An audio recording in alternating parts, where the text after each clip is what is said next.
This is an ecclesial map, a map of diocesan boundaries in the United States.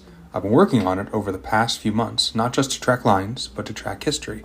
What makes this map unique is that it moves through time.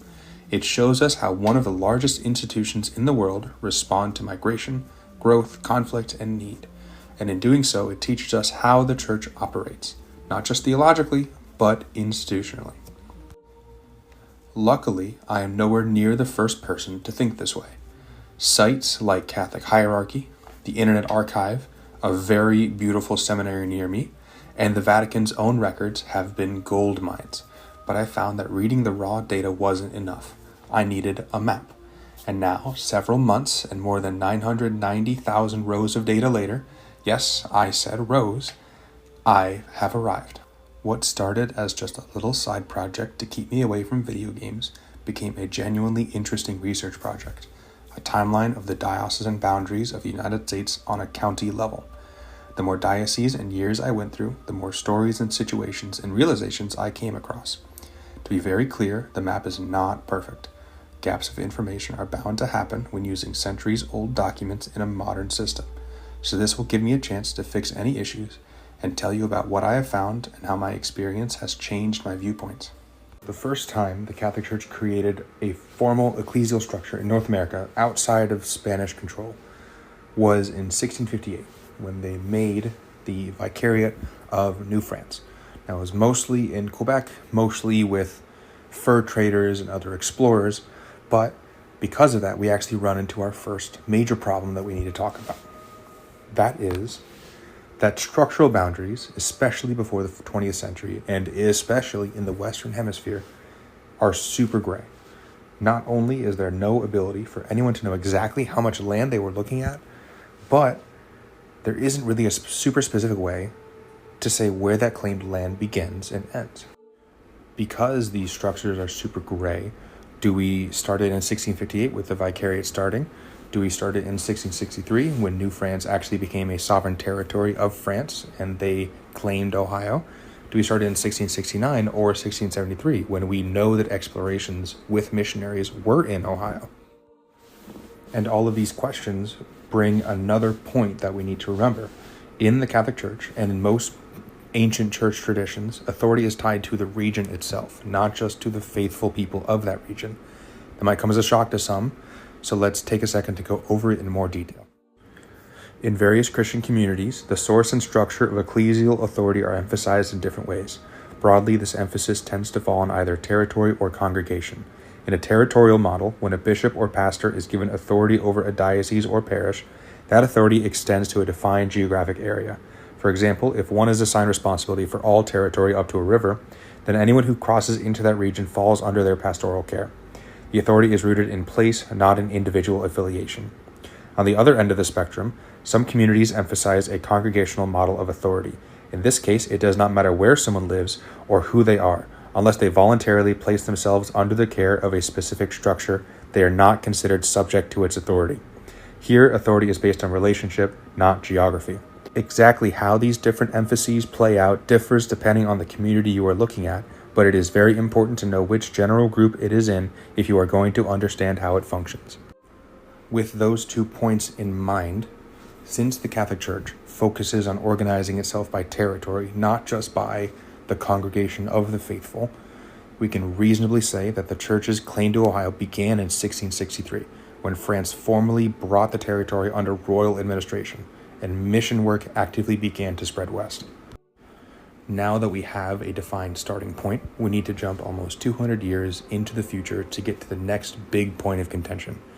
Between then, New France becomes the Diocese of Quebec, the prefecture of the United States is created after the American Revolution, which eventually becomes Baltimore. Then the Diocese of Bardstown is created in the first big shakeup of dioceses in the United States, and in 1821, the Diocese of Cincinnati is finally created.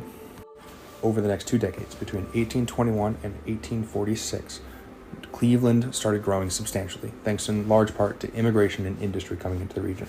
So, if you were to split Ohio between a diocese in Cincinnati and a diocese in Cleveland, where would you draw the line? Would you do it just halfway across the state? Would you do it a little diagonally? How about we split the map like this? The bottom 2/3 of the state stay with Cincinnati, and the top third goes with Cleveland. This came with a lot of questions when I first saw it, and for the most part, it seems pretty arbitrary. I've driven over that line a lot in my life, and besides some amazing summer festivals, there's really not a lot going on. So this stumped me for a couple months until my wife and I went on a trip to a popcorn museum in Marion, Ohio. And on the wall in that museum was a map. I can't find a picture of the wall, but I can show you the map.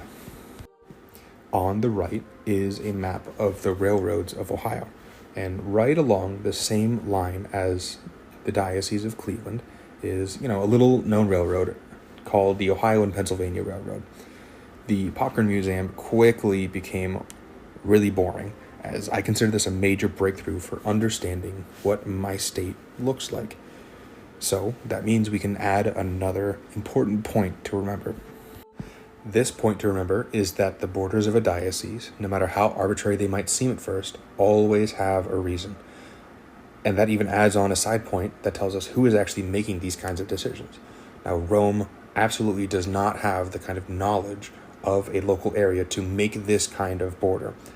That means that the local bishops are the ones that are making these decisions. Now, Rome absolutely needs to verify them, but to a lot of people who might not know, Rome does not impose as much on local authority as one might think. But there is one more hiccup in this story. The Ohio and Pennsylvania Railroad was chartered in 1848, while the Diocese of Cleveland was created in 1847. So that means we can add one more caveat to point number 3. By keeping a close eye on these kind of borders, we can often see changes coming in a landscape that might take the secular world a bit to realize. Now, this isn't always the case. I'm sure if we talk to a person in a diocese that was just created, they'll tell you about how they've been waiting for this change forever. But for someone halfway around the world, looking for insights on a region, looking at changes in a diocese can tell you a lot. Next, we are actually going to skip over the creation of the Diocese of Columbus and move right on to the Diocese of Toledo being created in 1910. Both of these cities follow the same rules we've already heard about.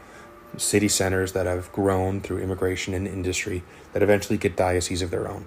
But in 1922, we get a new situation where the city of Sandusky and a couple other counties get moved from the Diocese of Cleveland to the Diocese of Toledo. And this tells us more about the former rather than the latter. The final point for today, and arguably the most relevant in the modern world, is that bishops are human too. There is only so many people in parishes that one bishop can manage. So if you are noticing that a diocese is getting to sort of a breaking point, you can very much expect that diocese to either split or shrink in terms of territory. We only have 2 more dioceses to go before we get to how Ohio looks now, and we can use the points we've already learned to understand these 2 much better.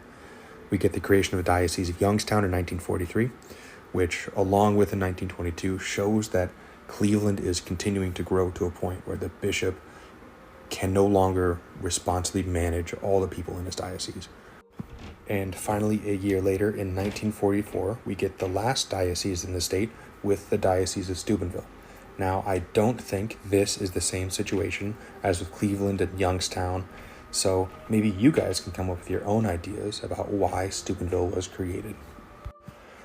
All right, so that means we are 1 state down out of the United States. Awesome, wonderful. We can just check these boxes off.